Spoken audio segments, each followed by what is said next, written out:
নমস্কার। একটি চমৎকার মামলা হয়েছে আমার, দোলা সেনের, বৈশ্বনাথ চট্টোপাধ্যায় সহ কয়েকজনের নামে। কেন জানেন?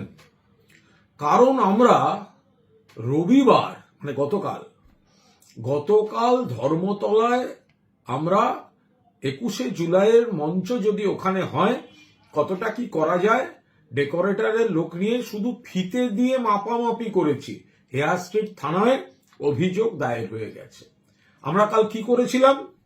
আমরা ভিক্টোরিয়া হাউসের সামনে যেখানে আমাদের মঞ্চটি হয়, তো সেখানে একটু মাপ, কারণ এবার কিভাবে কোন জায়গাটাতে করলে ভালো হয়, ছাত্র যুবরাও দু একটি দাবি জানিয়েছে, তাদের এই চাই ওই চাই, একবার প্রাথমিকভাবে দেখে নেওয়া।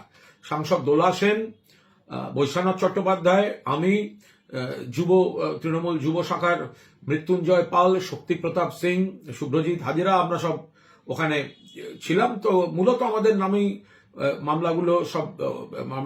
মামলাটি হয়েছে। তো আজব কথা, একটা বাঁশ নিয়ে যায়নি, বলছেন নাকি যেসব ধারা দিয়েছে, আমাদের গ্যাদারিং, আমাদের অবরোধ, রাস্তা আটকে গেছে, একটা ভিডিও কেউ দেখাতে পারবেন একটা গাড়ি আটকে ছিল? রবিবার দুপুরের ধর্মতলা ধুধু মাঠ, তার মধ্যে ওখানে রাস্তা ঘেঁষে দাঁড়িয়েছিলাম আমরা 8-10টি প্রাণী। আমরা মূলত ওটা দেখছিলাম, কারণটাও স্পষ্ট, আমরা ল অ্যাবাইডিং সিটিজেন। আমরা আমাদের পার্টি 21শে জুলাই করবে, তাই পুলিশকে চিঠি দিয়েছে। এখনো অনুমতি যেমন পাইনি, কিন্তু দেয়া হচ্ছে না সেটাও পাইনি।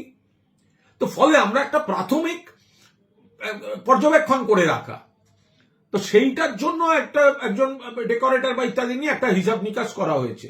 তার জন্য একজন লোকের অসুবিধা হয়নি, একটা দোকানের অসুবিধা হয়নি, একটা গাড়ির অসুবিধা হয়নি।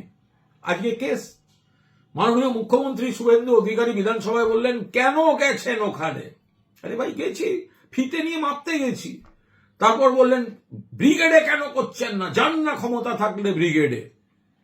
আমরা নিশ্চিতভাবে ব্রিগেডে যেতাম মাননীয় মুখ্যমন্ত্রী, কিন্তু এই ভরা বর্ষায় ব্রিগেডে যাওয়া, জুলাই মাস 2011-এ একবারই আমরা গেছিলাম, আমাদের যাওয়াটা বিরাট ভুল ছিল। কারণ জল কাদা, মানুষ বসা দূরের কথা, দাঁড়াবার অবস্থায় নেই।